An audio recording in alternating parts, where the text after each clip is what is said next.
¿Qué tal? Buenos días de nuevo. Good morning. We're back again with our second workshop today. We're going to be hearing from Manuel Lopez Guerra. He's here on behalf of the he's a forensic analyst from the Central Cyber Crime Unit at the Spanish Police. He's going to tell us about IoT Forensic. A warm round of applause for him. Good morning, everyone. I'm back again, and I'm saying I'm back again because this is my second presentation. I was in the other room earlier on. So I'm here to tell you today about IoT Forensic. What does that mean? Well, devices connecting up to the internet and then doing things. My name is Manuel Guerra. I am a forensic expert for the Spanish police. I have a master's on cyber law, cyber crime, cyber security. I'm an editor of a blog where I talk about what to do with different devices. You can also follow me on Twitter. I'm Cyber Police. That's my username on Twitter. So, why am I interested in the Internet of Things, that side of forensic science? Well, last year I was also talking about forensic analysis on WhatsApp. That was the name of my workshop last year. Most of us use WhatsApp with our mobile phones. This application probably means that cyber criminals are going to be checking and using those possibilities on WhatsApp. So I'm going to be telling you about things that you could all use. Plus, this year, connected with the Internet of Things. That means devices connecting up to the Internet and doing physical operations and activities. Is IoT growth going to be exponential, linear, or what? Well, I have no idea, but I do know that there will be more and more devices as time goes by in the world in general, at home, devices connected to the internet. That's why we need to know how to do a forensic analysis of these devices, finding digital evidence like we used to do in the past, and we still have to do from, for instance, a hard drive. Well, in the future, it will be more and more us accessing that information, say, from a smart switch. So, I want my presentation to think about the future of concerns that might be concerns now or just for the future. When we talk about the Internet of Things, are we talking about the future or is it here and now? The Internet of Things or drones. I bet you've read news like this. A drone attacking a president or a statesman, drones transporting drugs and just dropping drugs wherever. Or during the Spanish cycling tour, some of my colleagues had to avoid drones flying over cyclists during the competition and endangering either cyclists or their followers. So we're not talking about the future, we're talking about here and now. We need to have countermeasures so that we can avoid an attack from a drone. This is a smartwatch. Can you raise your hand if you've got a smartwatch? Well, there you go. A smartwatch is a watch, but not like mine. I have an analog watch. It has your heartbeat, your heart rate, or the sat-nav positioning, so that I can also see my WhatsApp messages or my Twitter messages on my smartwatch rather than using my mobile phone. You can do that, right? So imagine there is a homicide and the victim, we found the victim dead with a smartwatch. Well, that can tell us what time his or her heart stopped beating, the time that person died. Plus, the sat-nav system can tell us where the victim was just before the crime or just at the time of a crime. So in this case that we can see up on the screen, this lady had an alibi. She had been accused as the criminal who'd murdered the victim. And thanks to her smartwatch, we managed to prove it was her. She was there and then. What about IP cameras? Well, security systems have cameras like this, like what we can see up on the screen. Cameras that can work and be controlled wherever you are in the world. But one of these cameras connected for 24 hours a day, 7 days a week, well, we could end up with this situation, the Mirai botnet, that case where these IP cameras had not been configured properly and there was a huge problem. Not so long ago, I was shopping for cameras to prepare a presentation, and I found that one of these cameras in Spain, Shoda, was there was a situation where the baby was in its cot with a camera recording the baby. Why? Well, the parents went to a shopping center so they could control their baby from their mobile phones wherever they were. Unfortunately, they didn't set it right, so it wasn't just them watching the baby, but rather the whole wide world being able to watch the baby in its cot. Well, fortunately, the parents found out and they stopped that from happening. Well, those are problems that we can, or situations that we can find because of the Internet of Things. This is another case where a forensic analysis of a router helped find out if the murderer had been where he was supposed to be, where he said he was. We can also have smart TVs, for instance, in the sitting room at home or in our bedroom, a smart TV, and we can program it to play whatever we want.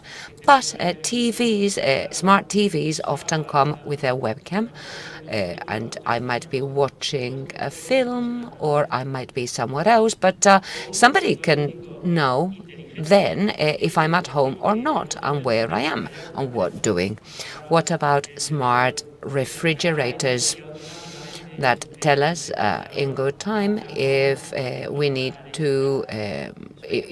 more milk, and they do the shopping themselves. They place the order. Well, once again, that's another niche for criminals to hack the smart refrigerator and get your bank card details. Sometimes in hotels, that's what I've seen so far, not at homes, you might go to the bathroom and the mirror greets you and tells me, for instance, "Hey, Manu, you're looking good this morning. Today you would be looking good in this, with this shirt and these trousers." The webcam on the mirror showing you that, or playing the news on TV. That's lovely, right? But what about if that smart mirror is hacked? Well, that can be quite nasty, right? Also, smart mirrors sometimes need to be connected to the Wi-Fi network at the hotel. The SSH is running, imagine, and with a very silly password like 123456. So, if I'm in that hotel room and I just happen to find that's the password, I can gain control of that webcam and record all sorts of things. Those are dangers and hazards that IoT brings with it. And I'm not demonizing it, I'm just warning you. Or for smart bathrooms and toilets where the temperature, the water pressure, everything can be programmed. A hacker can have great fun with that. Can you imagine? So I'm not going to keep telling you, giving you more examples why it makes sense now, here and now, talking about IoT Forensic. So why did I think of preparing this presentation? Sorry, one of the pictures didn't show very well up on the screen, and I do want you to see it. It's important.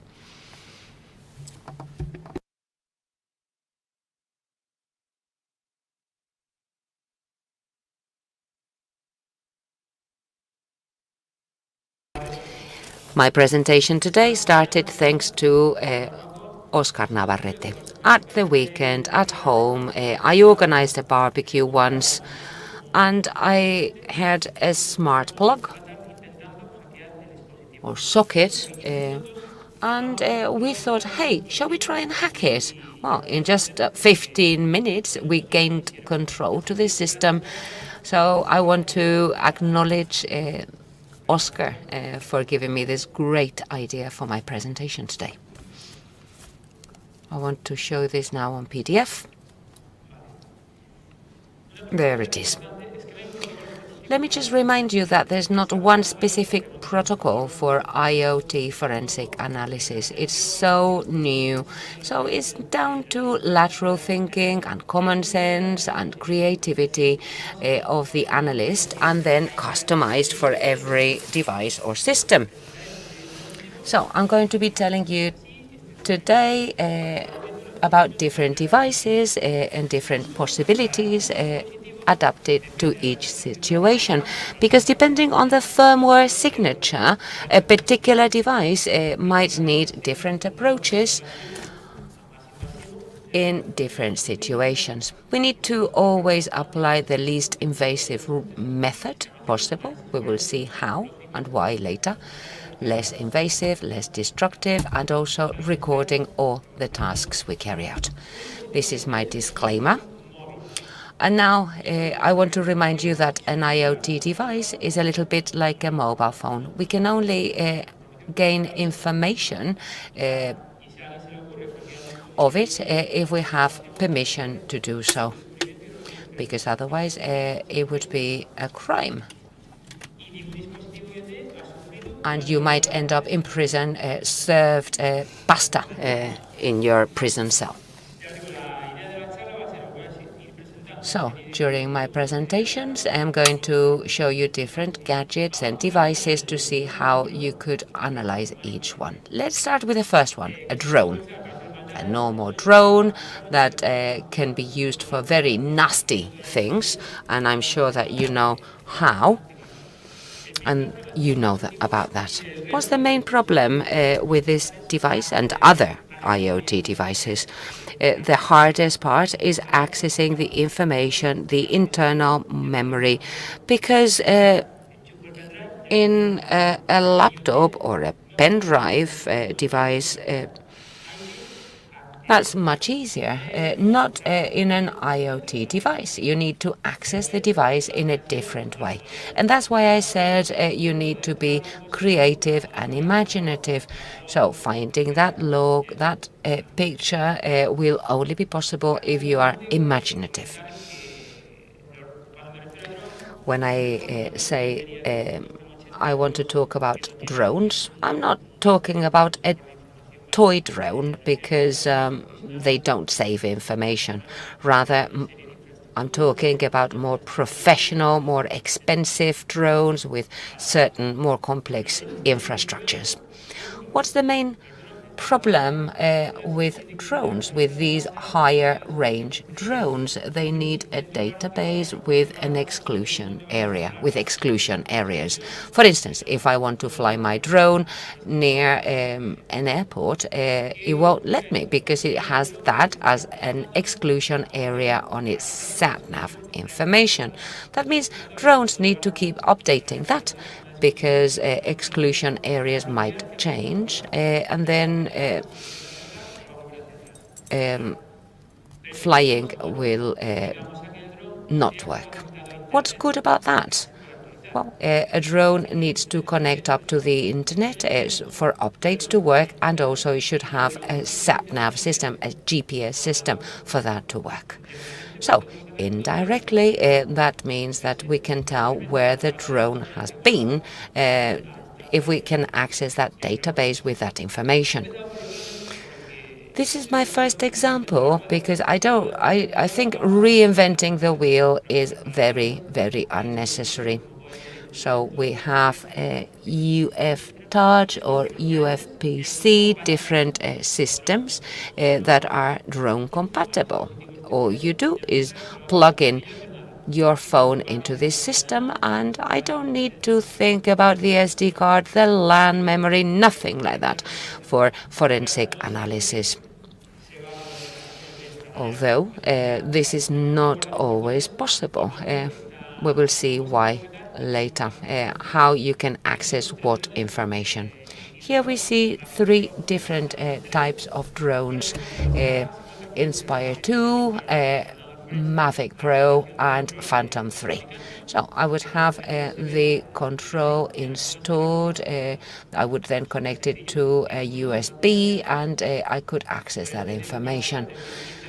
There's parsing in these applications normally, so that I can tell about the altitude,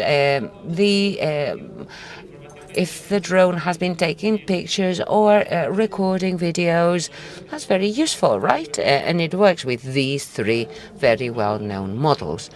Now, Phantom 4 is a little bit more complex, which costs around about 3,500 euros. This is a different situation because access cannot be gained through the USB port, but rather through the two micro SD cards it has. Why does it have them? Because they save pictures and videos. So if the drone is told to record videos or pictures, that's stored on the micro SD card. So I get the micro SD card,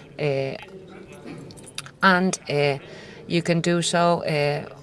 You then block against writing before I analyze. Why? Because I am not supposed to change the contents of the card, logically so, forensically speaking. And then the second micro SD card, you need to remove the housing first so you can get the card. So don't think this is terribly difficult. For instance, if you want to access a hard disk on a laptop, for instance, you would have to do exactly the same thing. The resolution is not very good for that picture, right? You can't see that very well.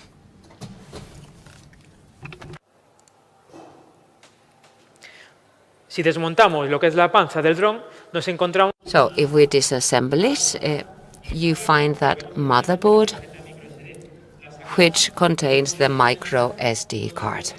So once I get it, I can analyze the contents. And what contents are those? Well, it's telemetric information, where it was, the flying speed,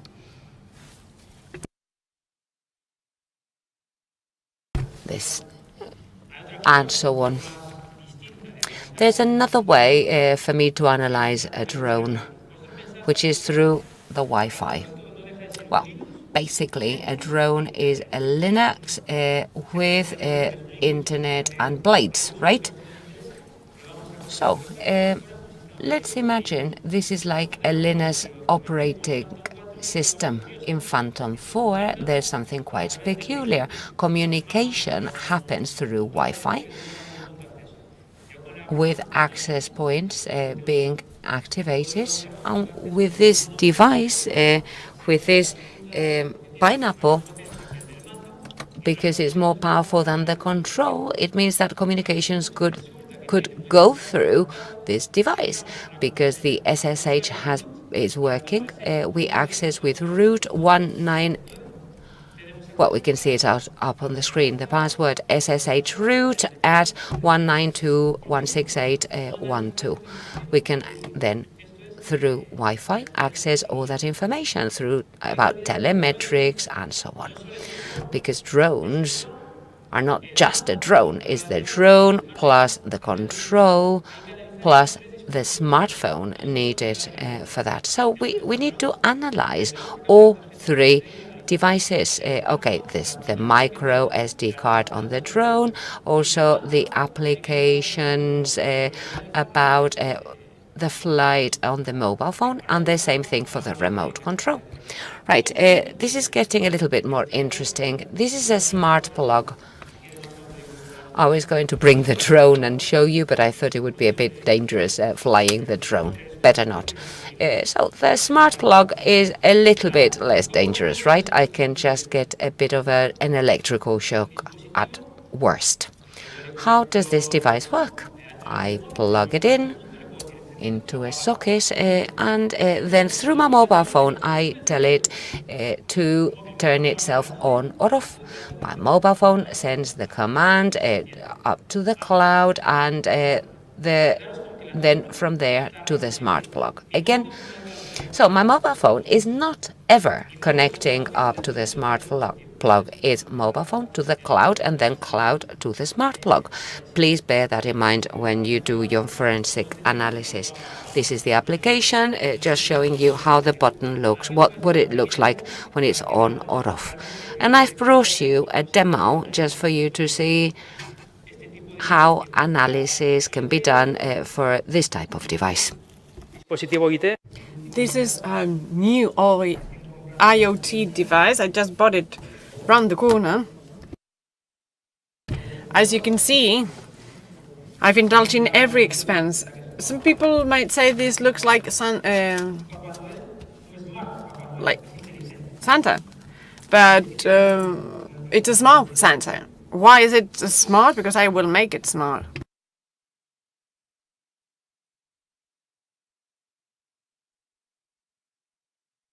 Let me plug every device. Usually I like risking it. I have no video.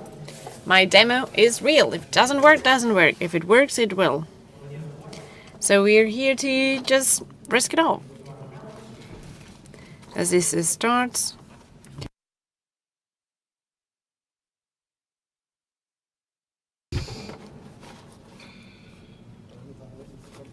Pues entonces me quedo.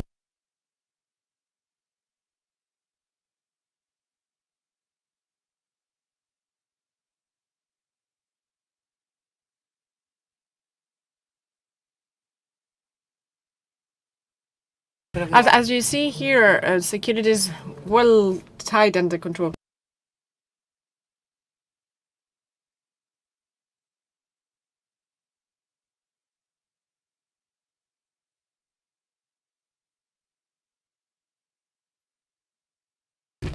So probably you've noticed my password policy, which is posted underneath. No problem here.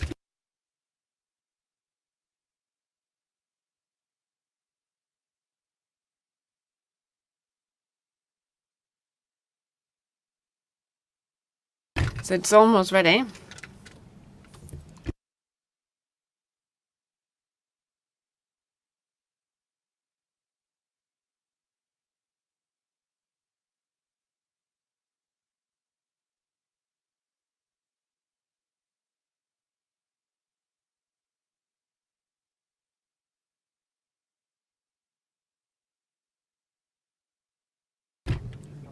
Let me check the data sheet for this little Santa.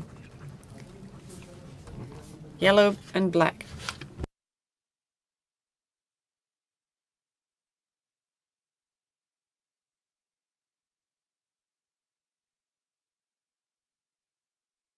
In the first round, you're quite brave, aren't you? You're trusting me here.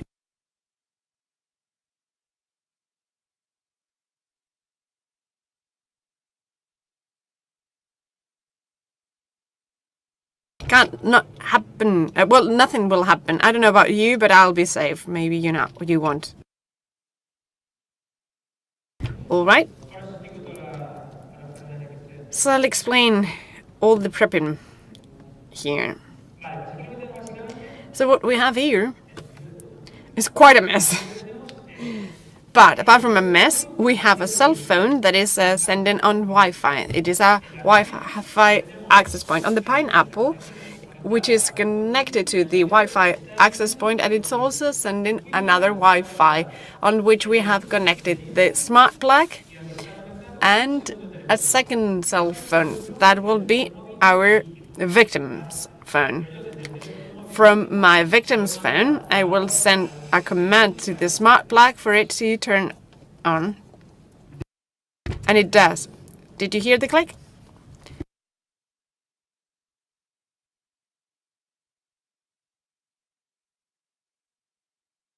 So it on and off. On. So you just came here to see me click a button and turn on a center.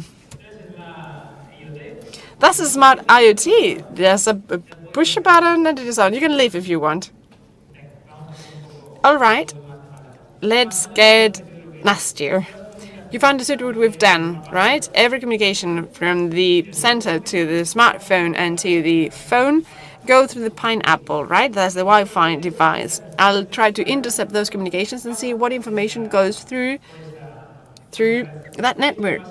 These, in turn, will help us understand where the servers of the device are and see what IPs they're logging onto. So I'll see whether there's malware or not. So first on to the Pineapple.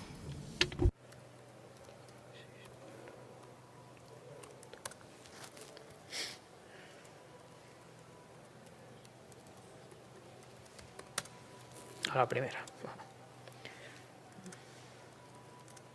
Vale, pues ahora mismo estoy con... So, I have this SSH connection to the Pineapple, and I will have TFP dump point.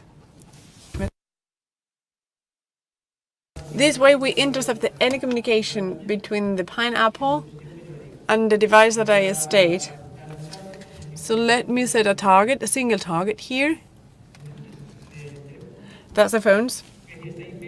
So this IP is the IP that the phone has. So it will only get the packet from the phone.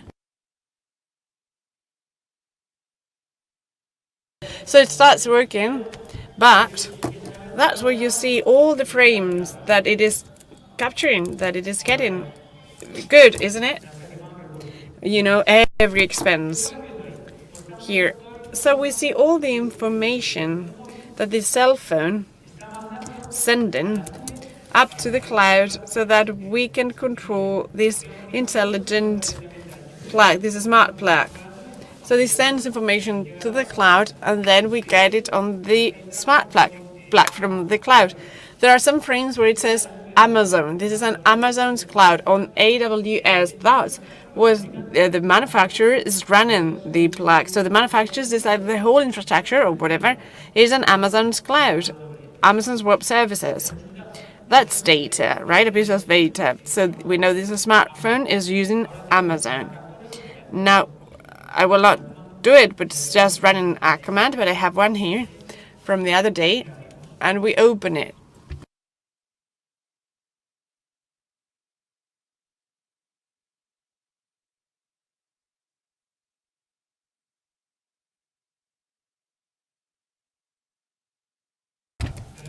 So these are the conversations on the phone, and we see three IPs, 34, 52, and 203. These are the ones used by the phone the whole time. I checked on right where they are. First one is Amazon. We can see that. Second one is Amazon as well. I've already advanced that. And the third one, see where is it from?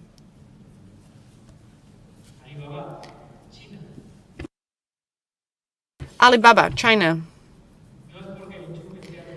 It's not that we have a smart plug that has been Trojan No, it's the cell phone that it's Trojan, and it's being controlled from China. I have it for testing, and there's a back in there that is installed still in there. So probably Chinese people are listening now as we speak. Don't you worry. And that's why we've got China's IP. So this way, it's not that we know that it's not being controlled remotely, but we can actually have the cell phone and see if things, if they're doing things they shouldn't. But I have it ready for it. So this is out of the scope of IoT's workshop. So back to Wireshark.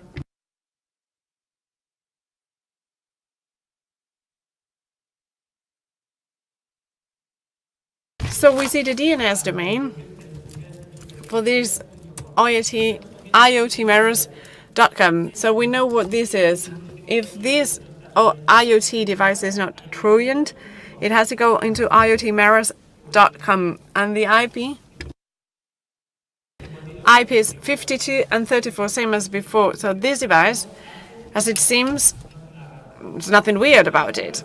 We need to know, because if we want to know whether a device is under remote control for an illegal activity, we really need to know where it was connected to. Here, nowhere weird. All right. Second half of today's seminar would be looking into the installation APP. We've checked the traffic, and now we will check the APK for the setup. So what I download from the manufacturers, you have remote control of it. Naturally, we download it and we calculate a digital signature to make sure that's what we are looking for and not something else.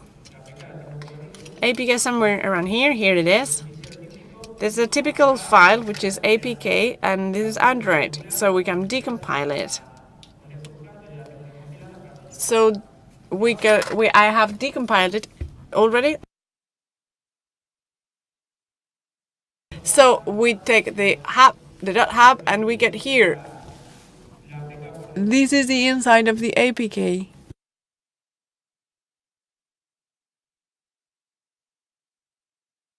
So we go into the .com and we go into mirrors.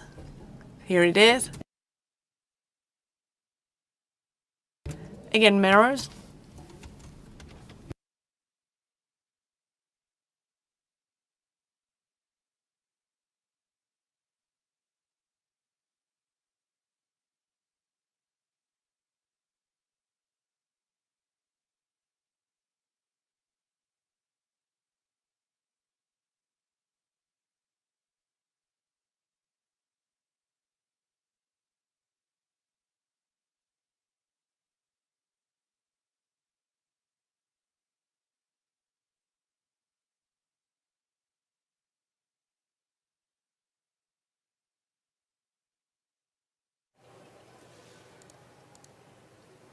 Coño, no me deja abrir.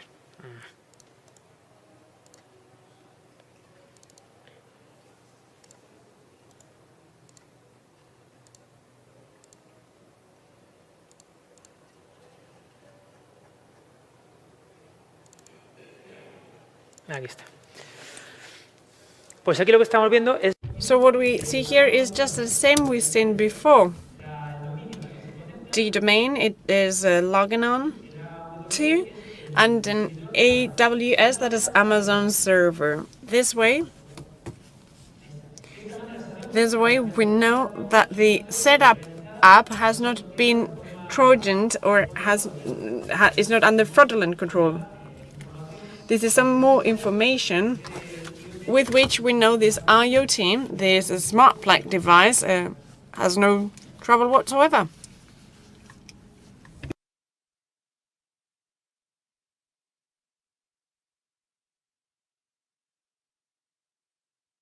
And so this IoT device has some processes running in the background. So let's look what's running on the smart plug.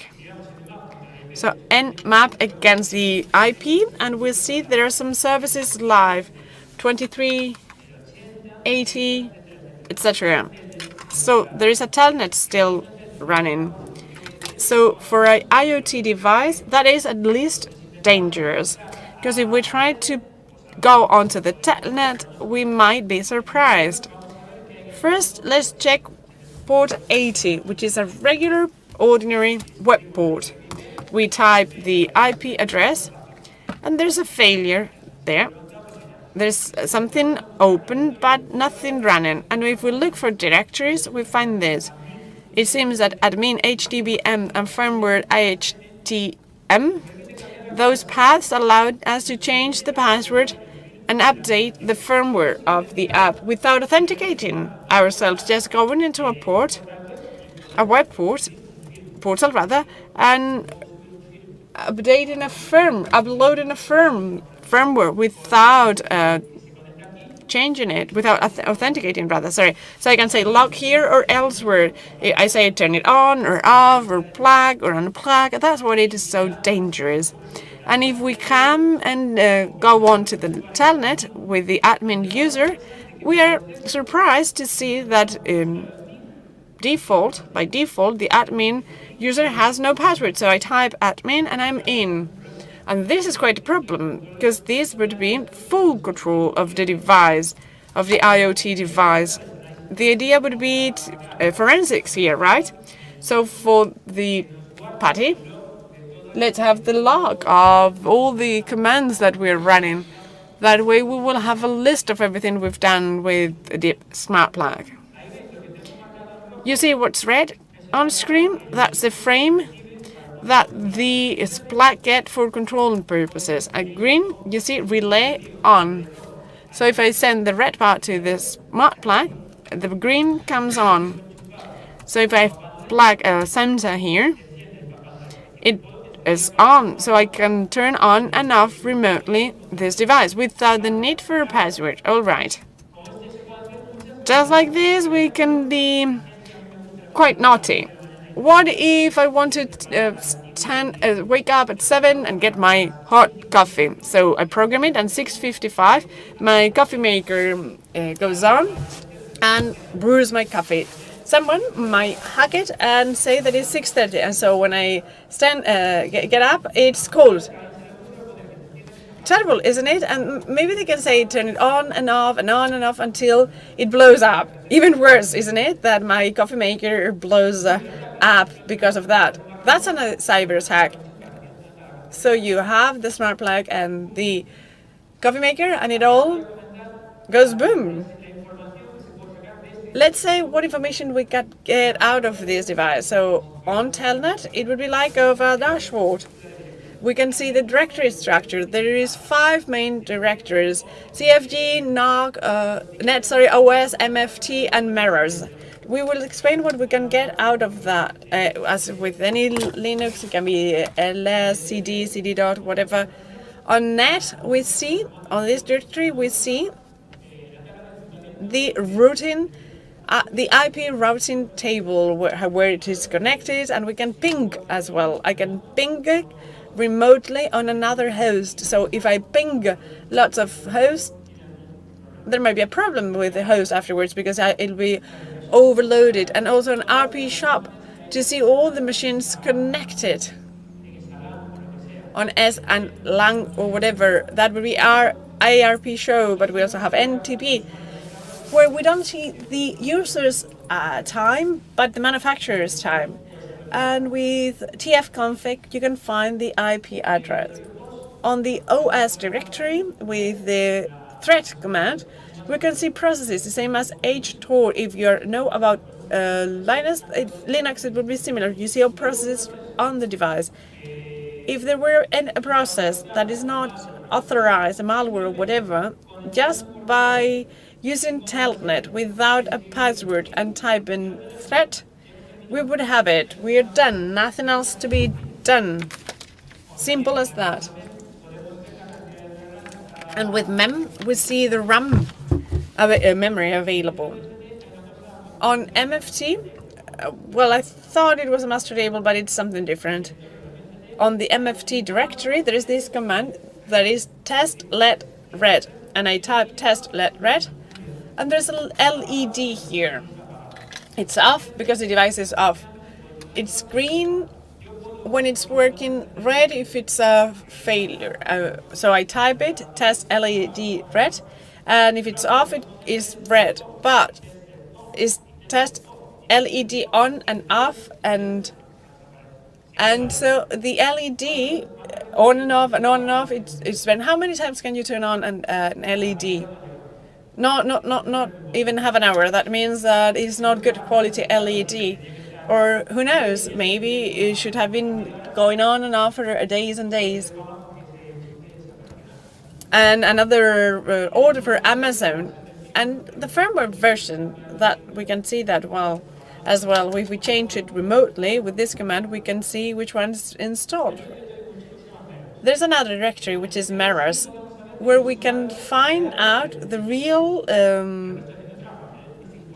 time zone. This is not a discovery that this is Spain, but if I find it anywhere round a corner and we want to know whether it was Russia or the US or where it came from, I can have an indicator about the time zone when it was set up. And then Wi-Fi as well. What can we know with Wi-Fi? We can know the name of the Wi-Fi network. So that would be what's been set up, and the password for the Wi-Fi. And this is all plain text. It's not encrypted. You just open the file and you see it. Timer shows an app configuration, and here we also see DNS, same as with traffic interception. We can see it exactly the same. And IoT debug, you see your testing setup and everything else. Here there are some files that are not important and some others are very important. Maybe one day we need to know whether this IoT was in Spain or elsewhere and learn what the Wi-Fi they were on. And then on CFG directory we can reset to the factory settings of the smart plug. So you type prof and it resets. The same as with pressing the router's button with a clip at home. Does the same. So we could get remotely deleted.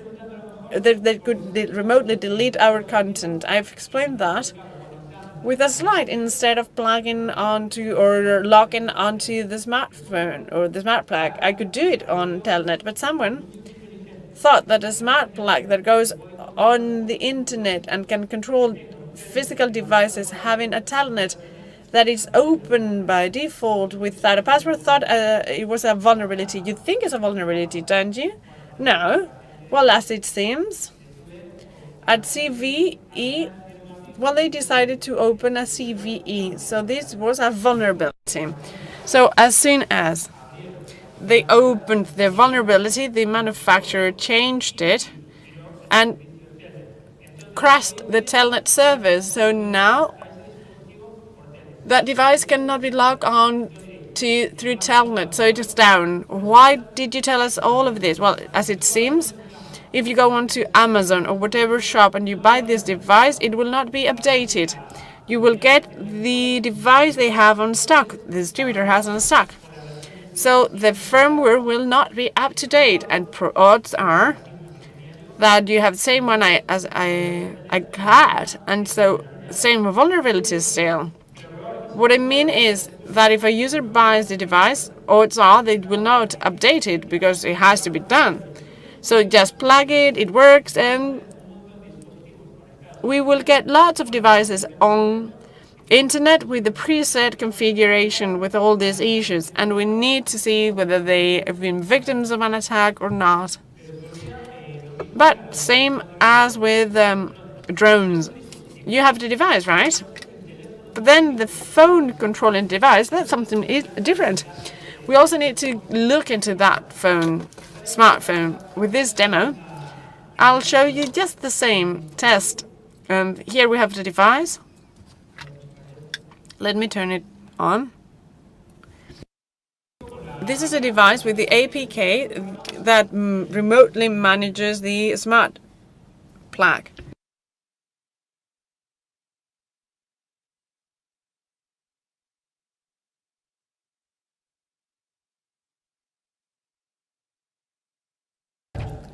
I will log onto the phone.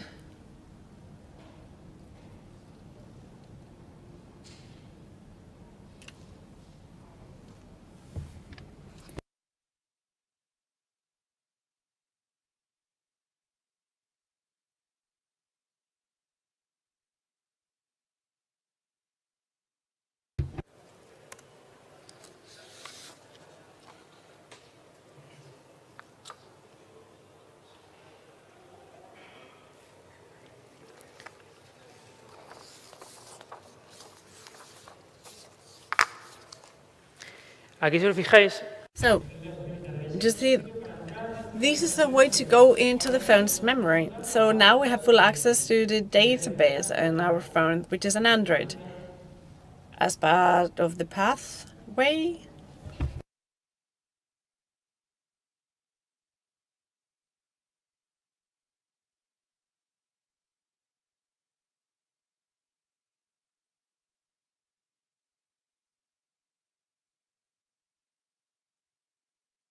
With an LS, you see all the information for Mirrors, which is the app managing this smart plug. With ADB pull, you can do it on the computer. Well, it takes long, so I will not do it here, but I've done it beforehand. So ADB pull, origin and destination. So we just open it, and here we see the same folders as we had inside the phone, but now they are on our computer and we can check them out. As soon as I see the databases folder, that's when I get all excited. That's what all the information I want is. There's some databases, I open it. You can use any viewer, but there's nothing in there. So I'm disappointed. Nothing interesting in here. But there's other directories that have very interesting things, right? So here.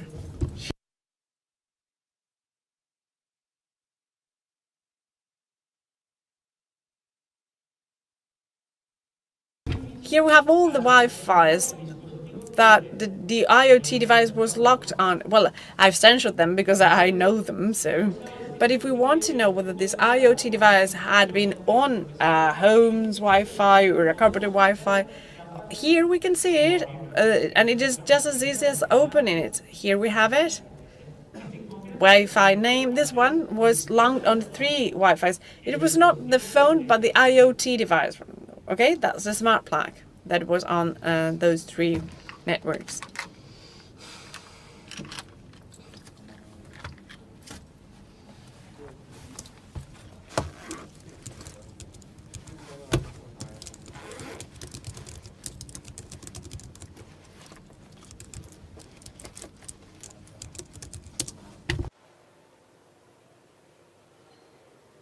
vale, que esto lo estoy haciendo en real, en directo. I'm doing this live, and it's not as easy as it might seem. This is my email address, all those pixels, below pixels. What was that? That's the user's email. The user is the one who is managing the IoT device. For that, you need to be registered in a platform. So this is a username on the platform. And down here, well, this is not the password, of course, but you see we can log into what the platform allows. You can use that device. So you can see this is not encrypted. There is no kind of security here.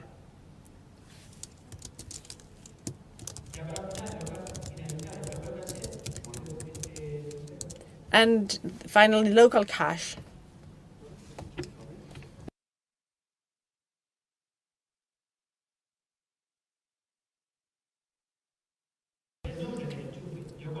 That's the name of the smartphone. So, smart plug, sorry, I say it's home smart plug or bed plug.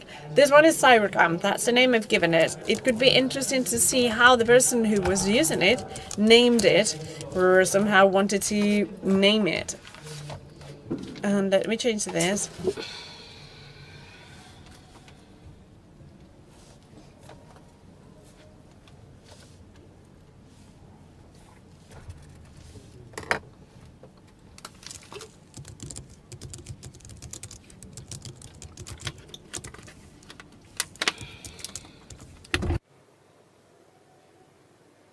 Si veis lo que pone aquí, See what it says? Turn off for a nap.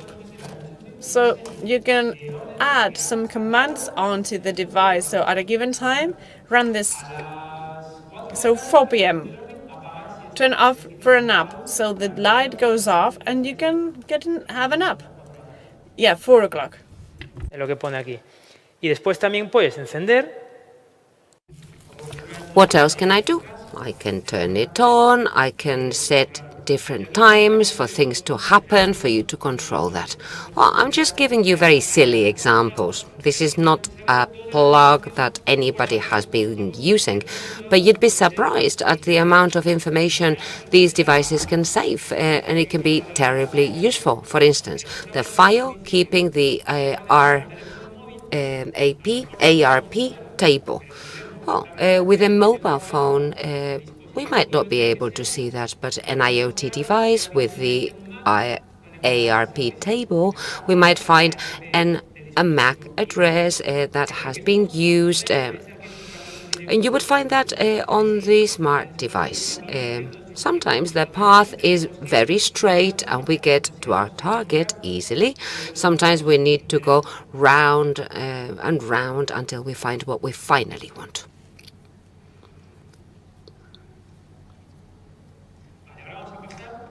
Okay, now let's have a look at a smartwatch. So can you raise your hands if your smartwatch is Apple? I've got a Polar. I'm not very terribly rich or wealthy. So this is my practical exercise on this Polar. A typical smartwatch used for sports is M400, which works differently from other IoT devices like the smart plug, for instance. In this case, the watch has to connect up to the smartphone and the smartphone connects up to the cloud. Anything the watch does then has to go through the smartphone before it gets to the cloud. So if a victim who's been killed was wearing this watch, the heartbeat, the heart rate, all sorts has to go to then through his or her smartphone, and then it goes up in the cloud. You can analyze the smartwatch or the mobile phone. But some Apple ones have a SIM card that can connect directly to the internet. In that case, you would need to analyze the watch. You could also check the mobile phone, but anyhow, those that connect up to the internet as a standalone device without the need for a smartphone, would be different, right? But other than that, in most other devices, you would have that information on the mobile phone. So what am I going to do? It would be the same thing as we saw earlier. Through ADB, we connect up to the device, we go to the installation file, and we download all the databases. I had prepared that earlier on. I downloaded them. Here they are. We go to the shared folder. Can we find on this smartwatch? So if we go to the database folder, we find this one here, this database. Wow, that's a lot of information there.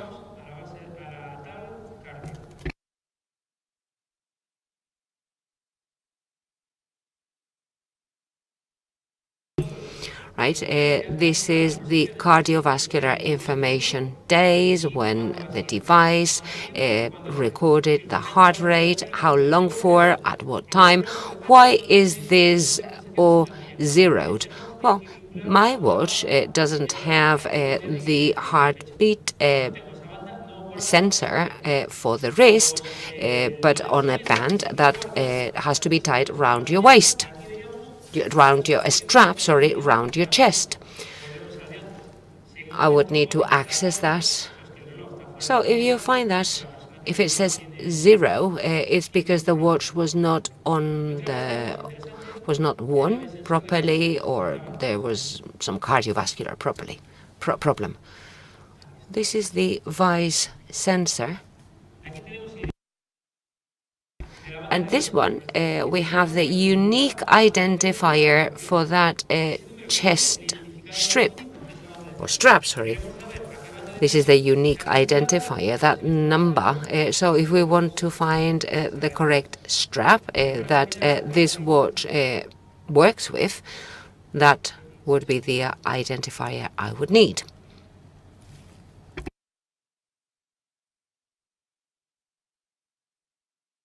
Here we have the information for the training sessions.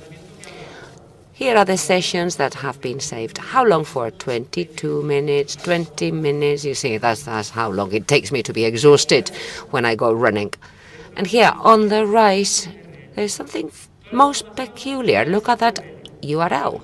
Well, all the information could be accessed from that URL. You could check the GPS coordinates, what details on temperature, if I was competing up against anybody else. And in this case, I didn't set it to tell me about my Twitter or WhatsApp notifications. I could get alerts on my smartwatch screen. To finish with this section of the presentation, I would like to tell you a little bit about other IoT devices. This is a Cody. Do you know what that is? Have you got one? Please raise your hand. Sorry, I just want to take a picture with your hands raised. Please keep them up in the air for a second. Right, for those of you who don't know what a Cody is, well, it's a device that allows us to watch multimedia contents at home. And you have legal Codys. I have one at home to play YouTube videos or music or whatever. But some people have one that's good for hacking. Somebody's laughing, and that's why I wanted to take a picture of you with your hands raised without paying for it, so that you can watch pay TV, football matches, for instance. So, is that right or wrong? Well, I'm just going to tell you how to do forensic analysis of this type of device as well. A Cody has software that allows you to watch multimedia contents. And Codys are normally installed on a Raspberry. Why? Because a Raspberry Pi then goes to the screen, and that's a simple access, right, for you to be able to watch a film, for instance. Our forensic analysis, in this case, could have two objectives. One, us wanting to find criminals or victims who had a Cody at home that was hacked, and the Cody could be mined. That would mean I would then end up with problems on my Raspberry Pi, on my operating system, or we might even suffer from a cyber attack at home. What's the goal? What's the evidence we need to look into? This is Pyrus. LibreRec is the operating system on which we can install Cody. Well, this is quite a summary. So the operating system will be having a micro ISD card, which is 64 gigas, and you can use Cody, and you have configured it for Spanish preset, and just what add-on for music play with multimedia content, which is M3U, which is IPTV system, and there are some links, some URLs to send video live to our home. This is the target, that is the source of it all. Naturally, as I explained on the first slide, everything that it's SD, cards, pen drives, everything has to be always right in locked so that they are not tampered with. And then this is kind of a Linux system, so we're going to try and find the same information we would have found on Linux. What's this good for? 90%. of what you can get with what I'm about to tell you can be transferred into a Linux system. Those commands or information will be on a Linux system. Let me show you the information we can get out of it. I'll use it with FTK. This is a software that people can use easily. Probably you can have it on Linux, no problem there, but with FTK will be simpler, even simpler. So this is a Windows virtual machine.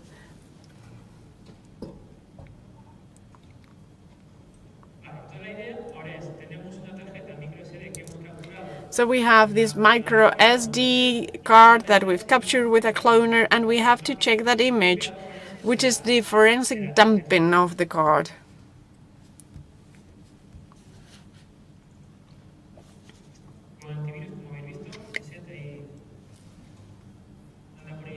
SET, it's this good antivirus. Giuseppe is there, so we are protected. Giuseppe can be proud of me.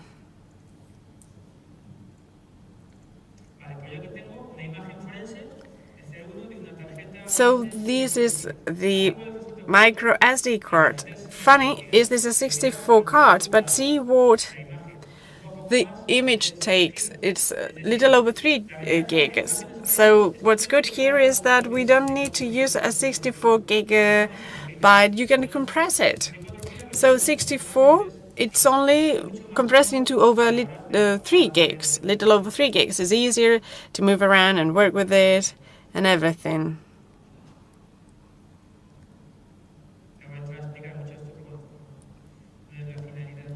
So this is not the purpose here.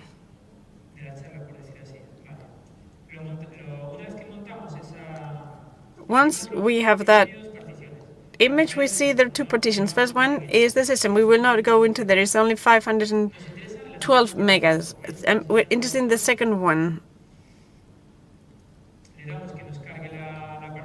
So this is a partition. We're loading it. So the second one we're not interested in, and we go to root. So if you've ever been on Linux, this is quite similar to the file system is quite similar to Linux. So if we go into root and the cache folder, we need to find the host name, which is the name of the host. Self-explanatory. And it's LibreElec, that's the name. And so that's why we know, that's how we know what we're looking into.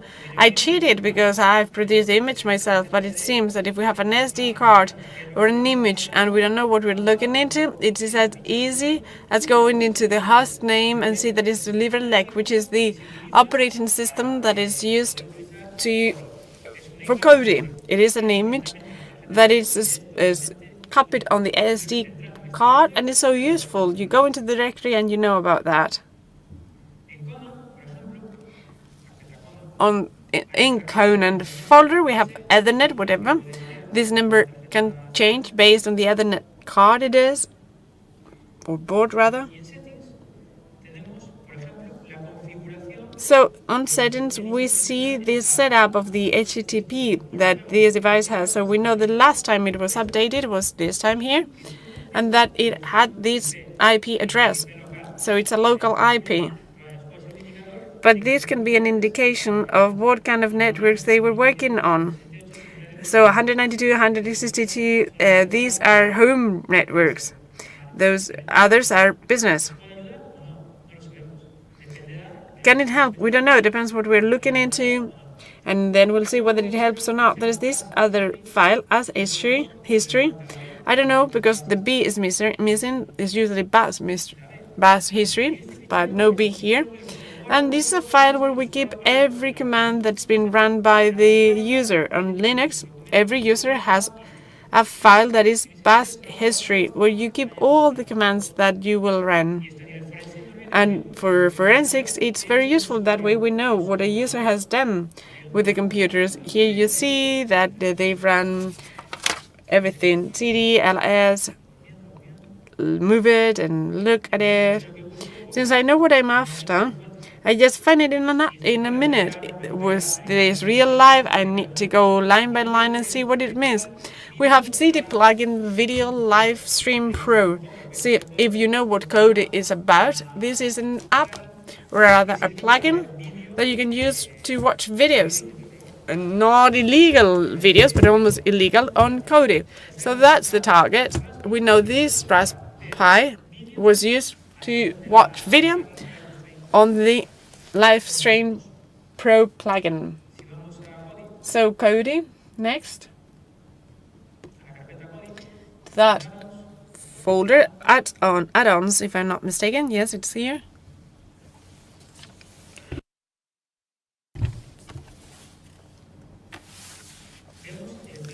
And we see the plugin that the user installed manually. This is it.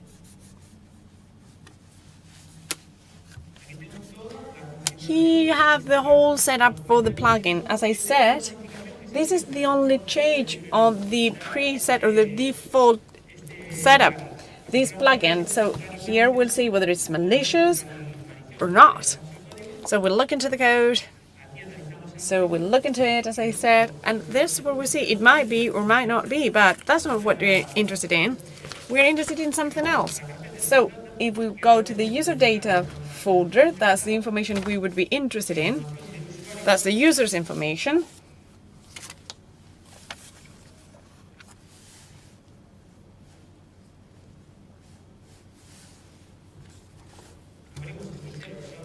So we open the install file folder and we see storage list m3u.u.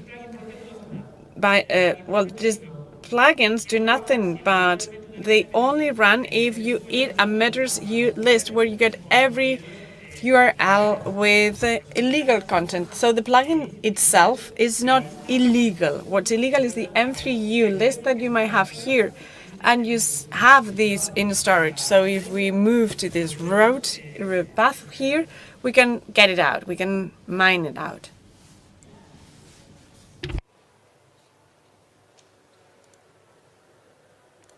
Aquí la tenemos la lista. Here's the list. Of course, we can export it, and then we can see it, watch it.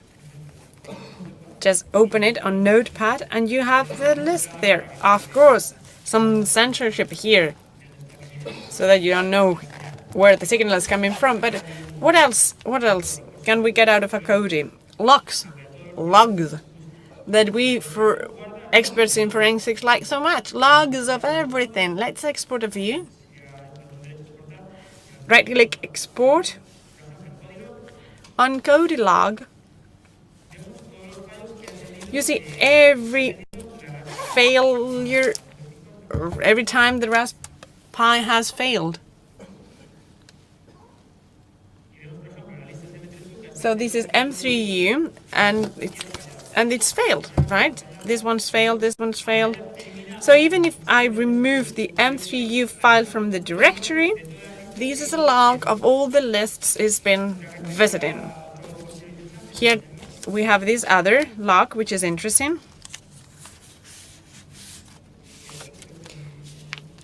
I think it's line 11.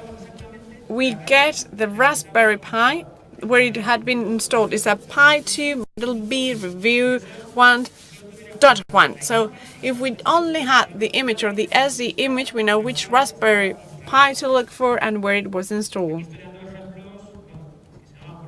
These are examples I'm coming up with. Naturally, a quality analysis would need to go into every single line trying to find something specific. What else can we get here? We can see that the Raspberry Pi was being controlled with a Logitech keyboard.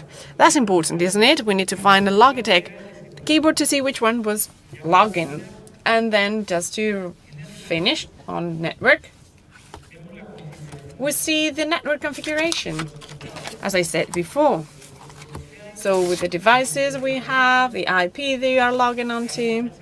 So you think this is Movistar DNS, so this is harmless, nothing wrong about it.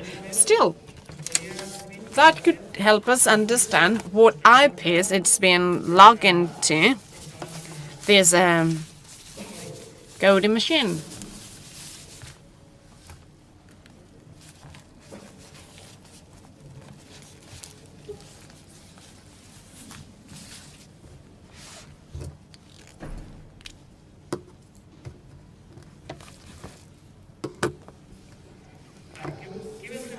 So what is the advantage here? Well,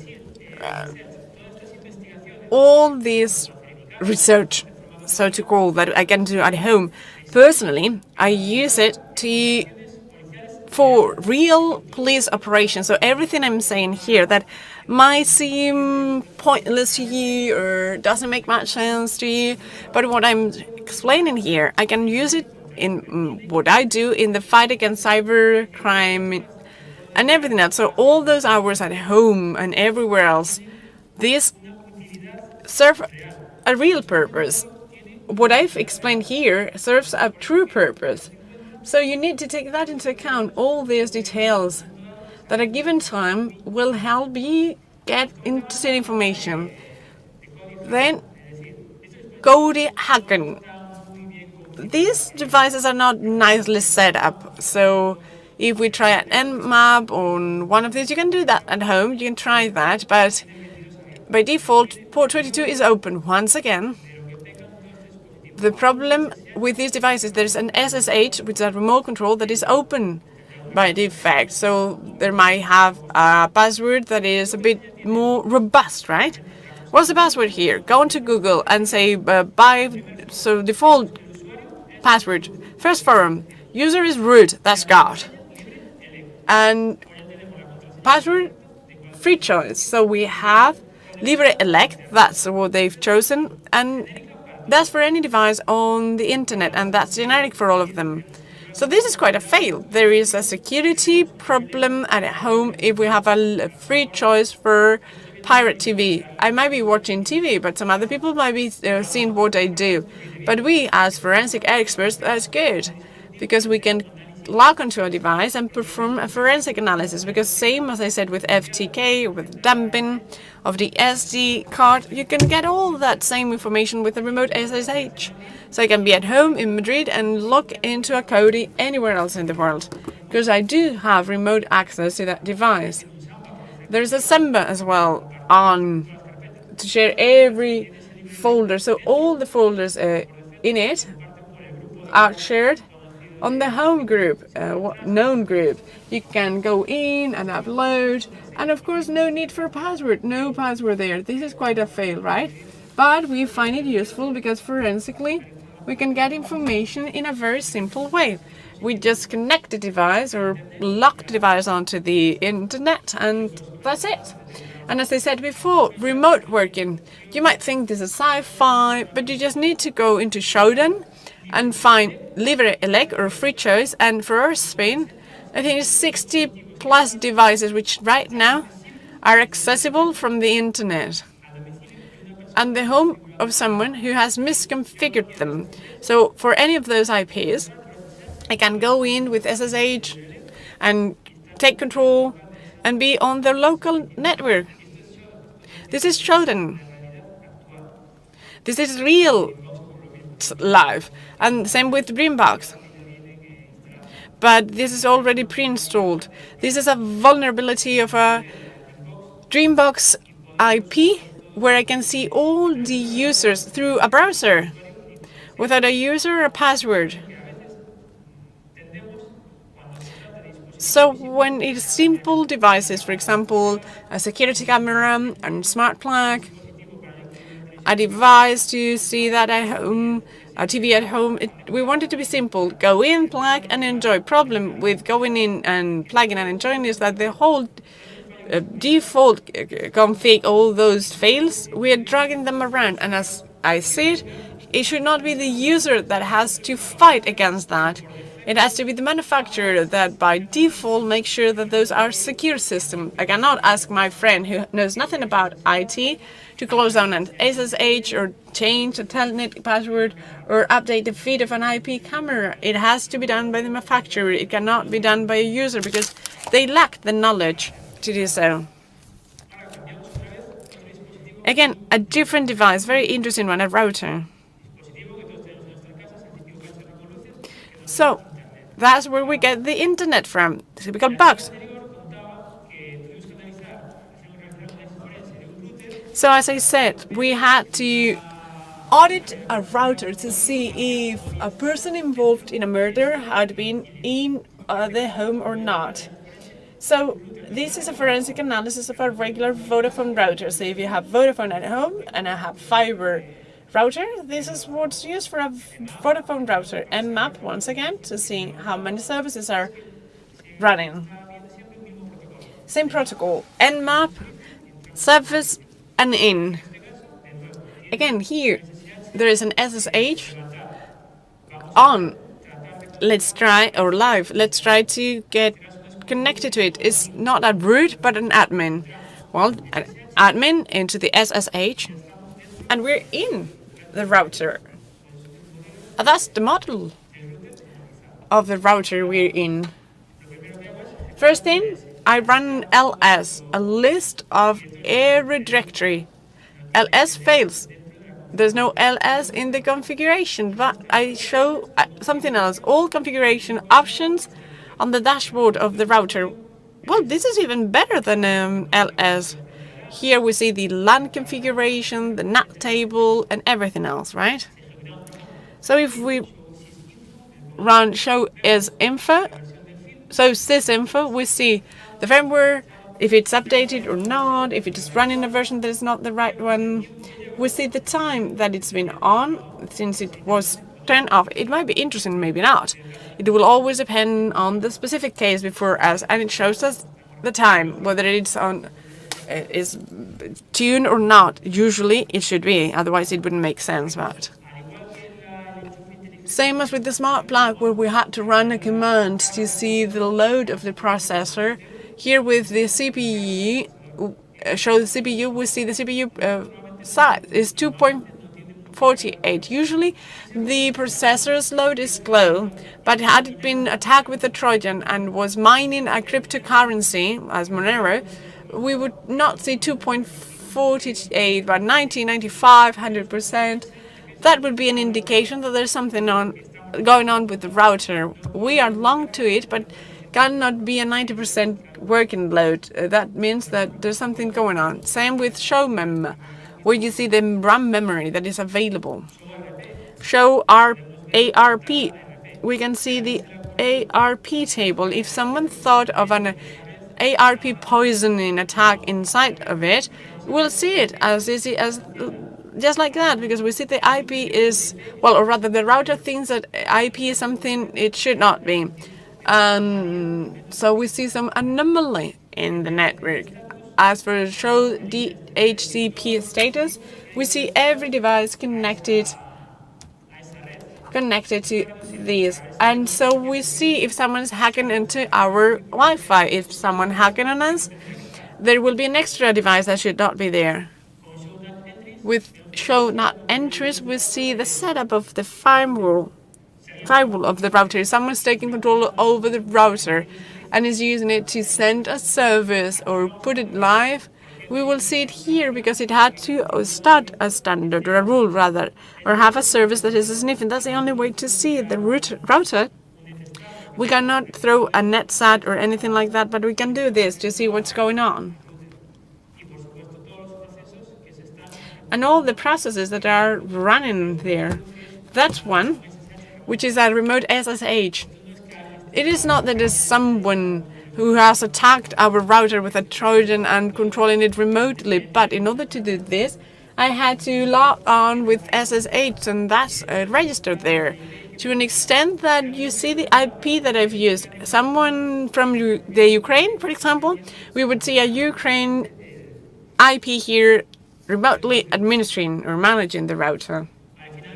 And then finally, once again, what we all like, log files. We love log files. If we run the show log command, we see all the logs in that router. It's easier if we download it, not just seeing it on the screen. We can download it and we add the digital signature and we'll look into it. And this is one of it, of the kind, which is nothing but a file already edited and shows only what we're interested in. In real life, there's thousands of prompts and lines that you need to read one by one to see what we want to see.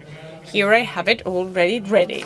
Usually they come from bottom up. It's usually bottom up. First thing we see is, yeah, that's right.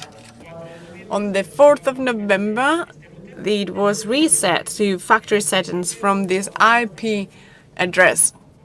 So here we see how it's booting and the time to boot, it's 38 seconds, and how the NTP timer is up to date.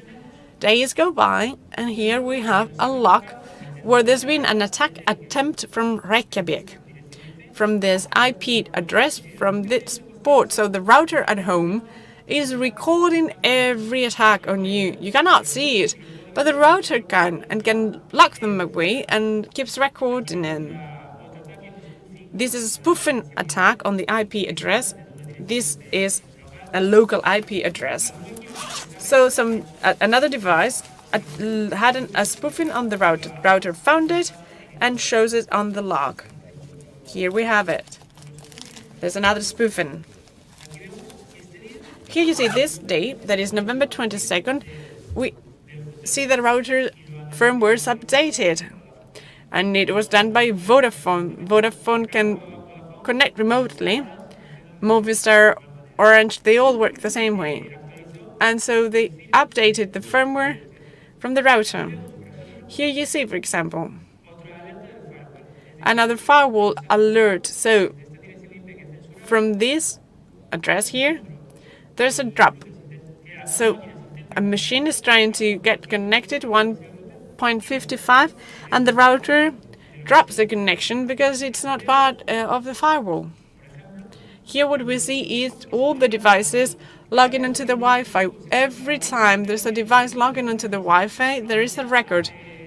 Even if it is, I don't know, 2 months ago, the router has recorded that it is on. How do I see that? First, the MAC address for the station, the MAC address for the client, and also the leasing time.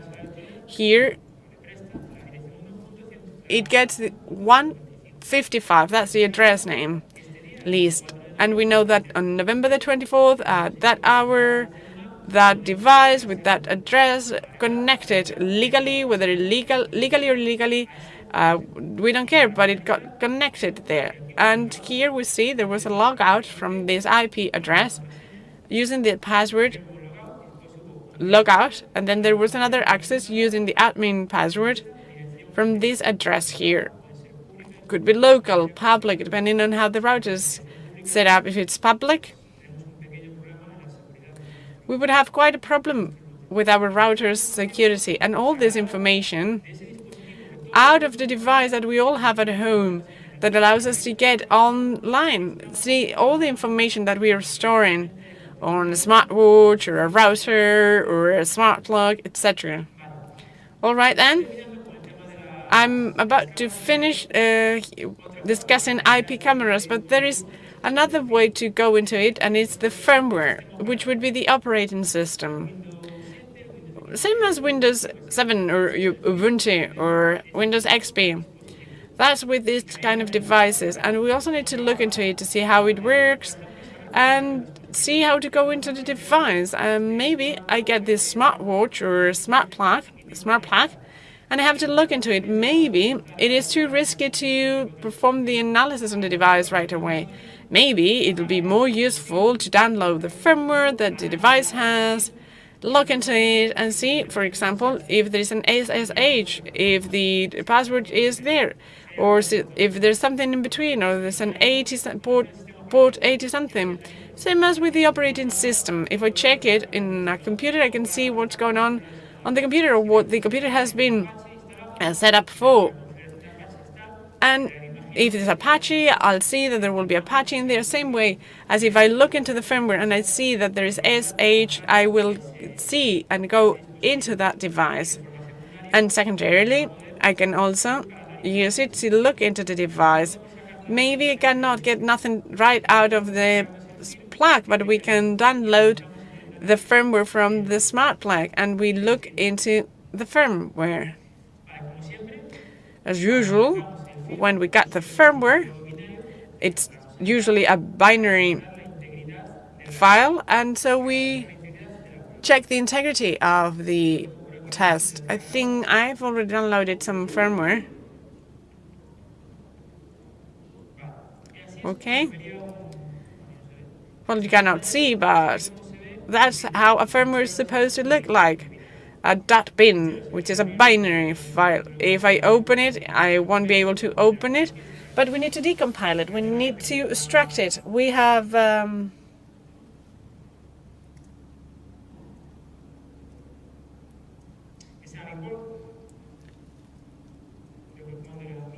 Bing walk, if I'm not mistaken. Bing walk, variable mi, and then the framework that we want to check. These are some tasks. It takes some time. Leave it there. Stop it.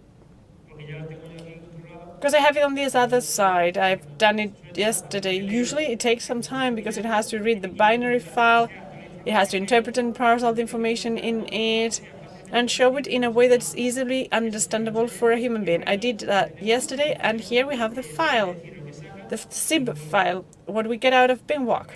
Open it. There's a folder, a structure, and we open them, and this is where we go. Something that is pretty similar to a Linux system. TMP, sys, prop, home, media, etc. So get Linux now, any Linux, and you will see that.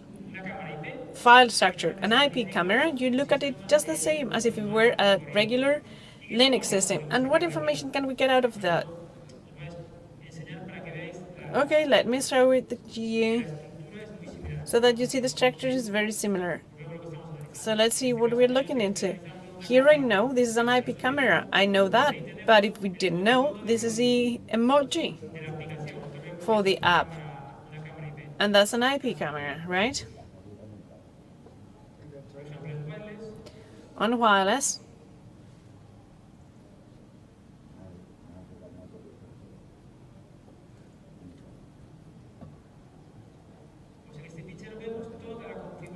Here we see the setup of the Wi-Fi network for our IP camera.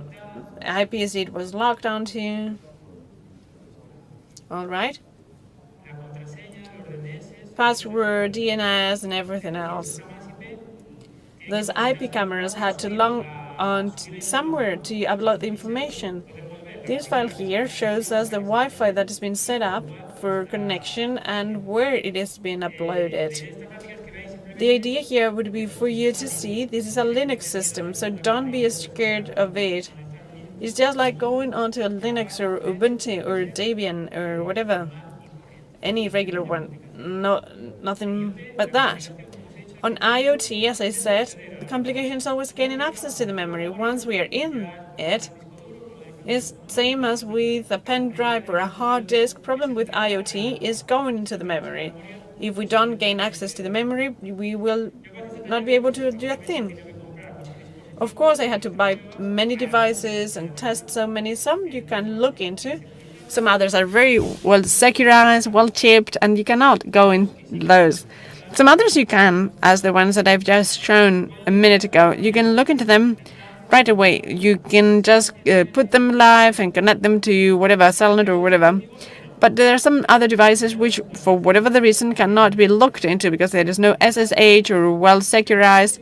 Does not mean that those devices do not keep forensic information. What it means is that we cannot have access because it's not allowed by the configuration. It happened with two devices, actually. One was a decoder that was Movistar's, typical one that we have at home, and I could not go in. Why is that? Because there was no service live, only the port where we would have Movistar's telecharge to change the channel config. That one I could not look into. And then Smart Light, that you get it from the cell phone, you change the colors, and that's it. The Smart Light, yes, I could look into that, but the manufacturer sent an update, and the update locked any access to the device. So I have a Smart Light at home that helps for light, but forensically speaking, nothing else. Stone and terrible. When it all fails, We cannot say, okay, let's go home. We need to find a plan B or C or D if necessary to go into this kind of devices. Plan B here is Nomad.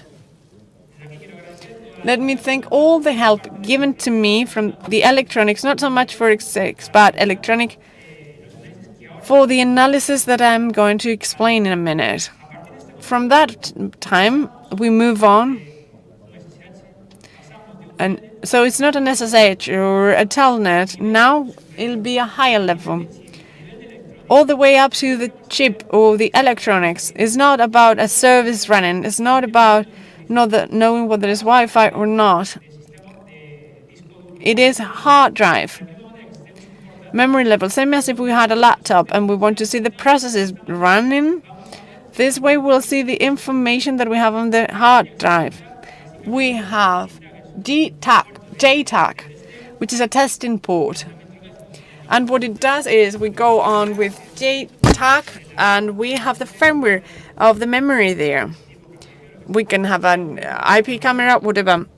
But the manufacturer, they don't like us doing this, so the JTAG ports are scattered throughout the board. So it's very difficult to have a JTAG without the data sheet, without having the information or the blueprint. You have it here because it's important, but it is not very useful because it's difficult to do. Another way around it, maybe more efficient, would be a hat. Usually these devices have some dumb memories. Blue, you see the board for the decoder that I said I could not look into. There's there. Basically, that has some boards and, well, this one here, and there's two numbers there. That's a model, or it says what it is. We might check that data sheet for that number, the top one. So we find that one, the one ending in EUD, and it says it's a Z2 box decoder. And what about Samsung 41, whatever? We see those are 120 megas of NAT memory. That we're interested in. NAND memory is a hard drive, is the memory in a pen drive. That's what we're interested in. And what about the other one? EM, and we see that's the RAM memory, SDR, whatever. We're not interested in that. Goal. Samsung 401, 128 megas of information, of memory. We need to get that information out. How can we get it out? If the circuits or connections are exposed. Cannot see, right? Well, the top one. Pins are exposed, so you can touch them. There you can use techniques such as the hat. Down there, cannot, because the chip is covered in every contact, and so there's nothing you can do. Find the data sheet. Usually it says it's confidential. Manufacturers don't like us playing around with what they produced. And with the data sheet, we can see every 48 pins there. Here, what you cannot see, but number 13, 14 will be VCC, 15 will be VSS, land, and the mass rather, and then the clock. But with the data sheet, we see each of the pins, and we need to connect to them to get and dump the information. But not 48, 17 is more than enough, and we need to follow the data sheet. This is what it looks like with the hat. It would be like adding a Lego, and one pin on top of the other. Connectors are usually, or pins are usually a match, and if it all matches, we can dump. The memory chip is like cloning a hard drive, but on a SATA or whatever, we have that kind of a connection. But there's a problem. On the right side, what do you see? See what's on top of the tape? Know what that is? A condenser. See the size of the tape, regular tape, right? So see the size of the condenser. You need to take it out for the hat to be supported.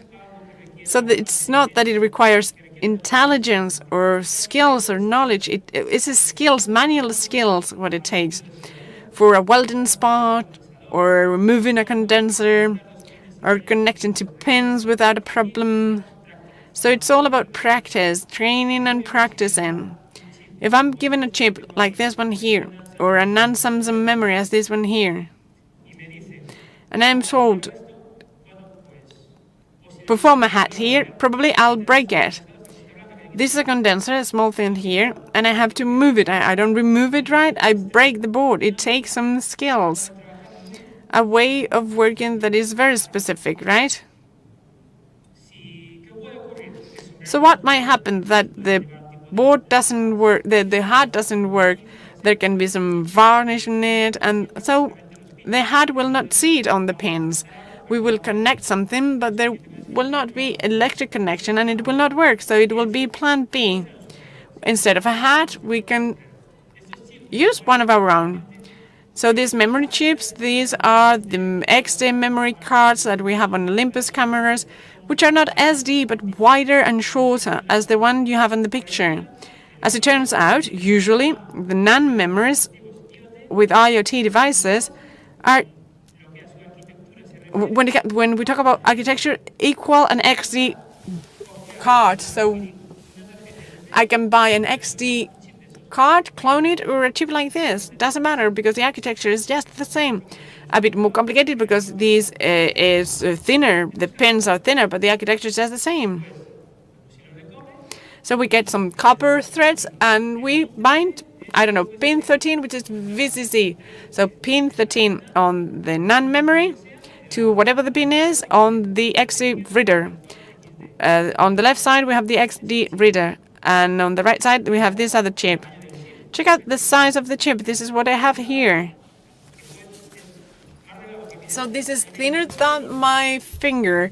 And we have 24 pins on each side. So see this degree of a skill needed in order to weld, as you see there, a thread, a copper thread next to another copper thread without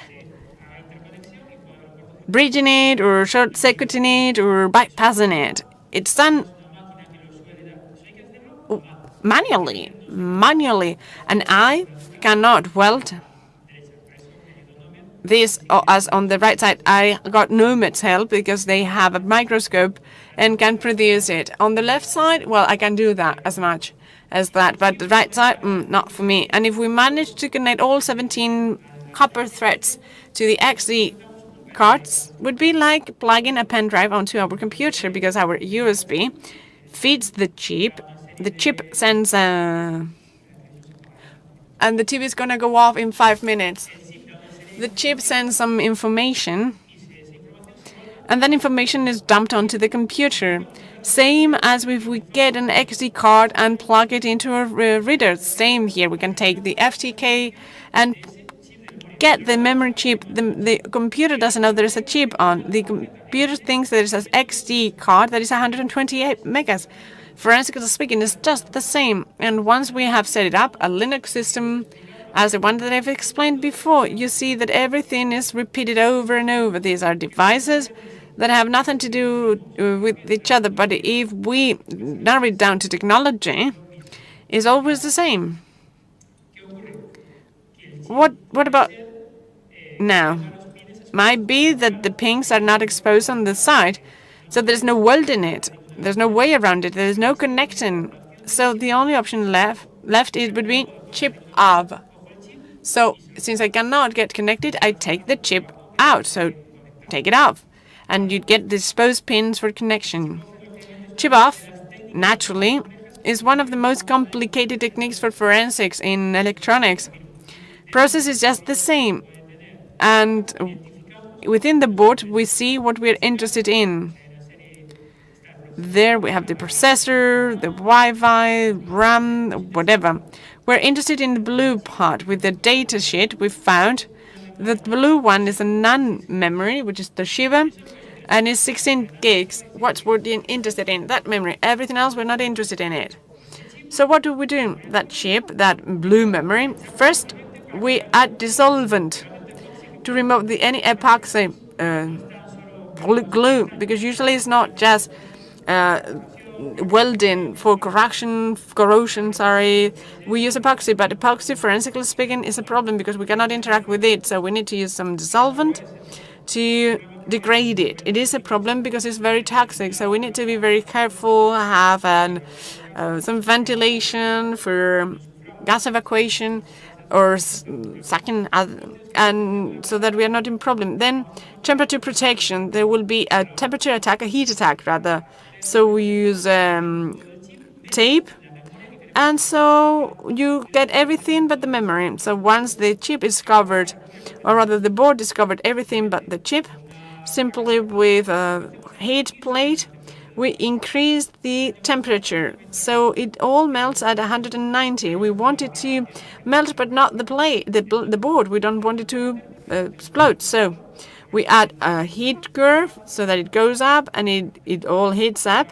And when it goes as high as 200, 210, 220, that was bringing it together gets melted, and with suction cup or whatever, we can get it out. And you have it there, and it is already out. We have the chip off. We've removed the tin, and that's it. We only have a black piece out of the board. And then depending on the kind of the chip, we can do something else. Basically, what it means is that if we forcefully remove the tin, part of the tin beads can be on the chip side or on the plates board side. We want them all on the chip side because we will have to connect it afterwards. Usually for phones that's not necessary, but if needed, we also have other plates or boards where you can use the paste, and it's as good as new. And what do we do with that chip that is outside? We connect it to a smart card reader. But instead, is this touch screen?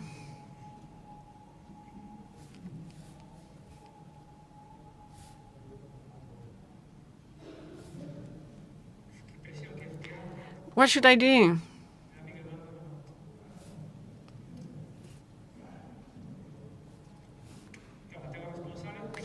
Okay, you're the one to make sure that it doesn't turn off.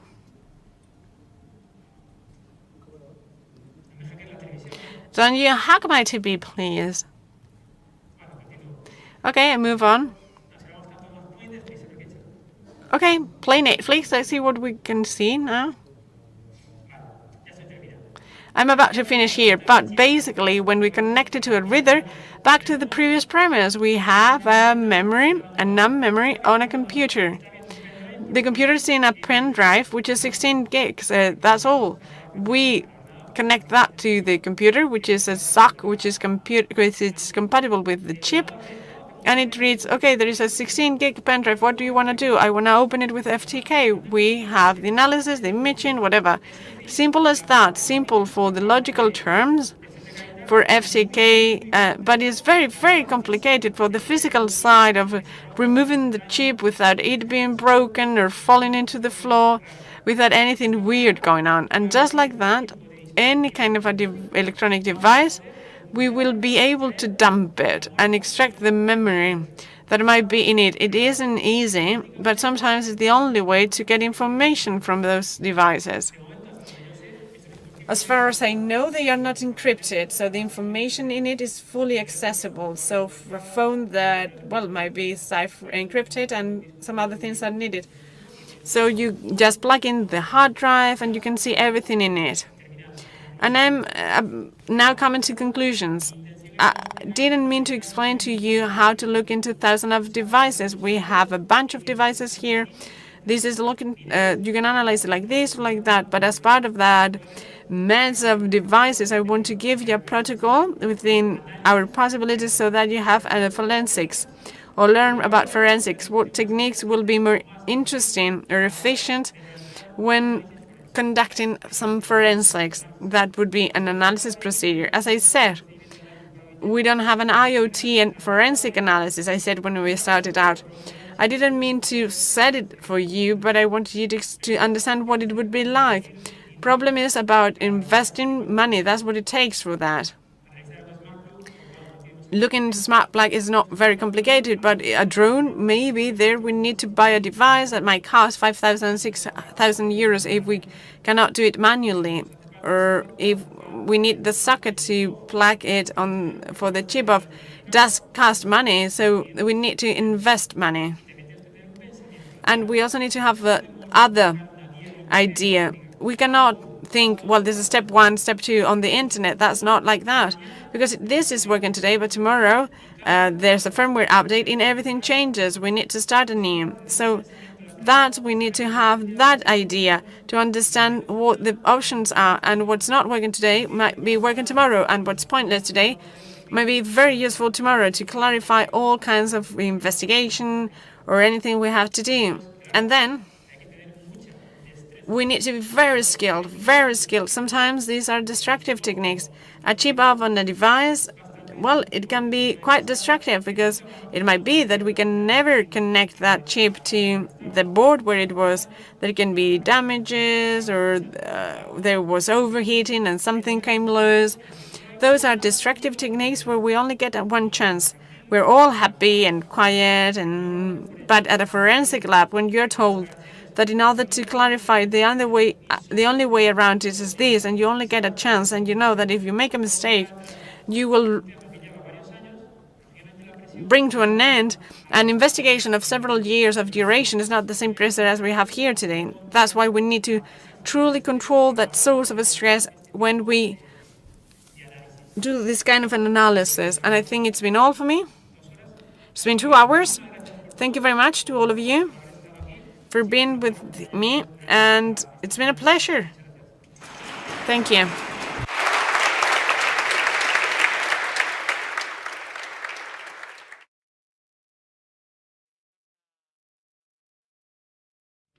Are there any questions?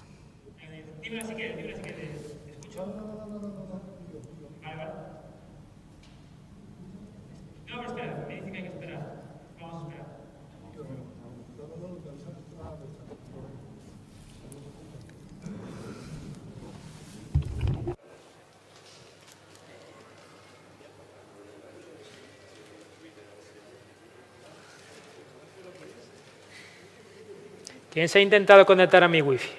Who's trying to log onto my Wi-Fi? Someone on the front row, I'm assuming. Sure.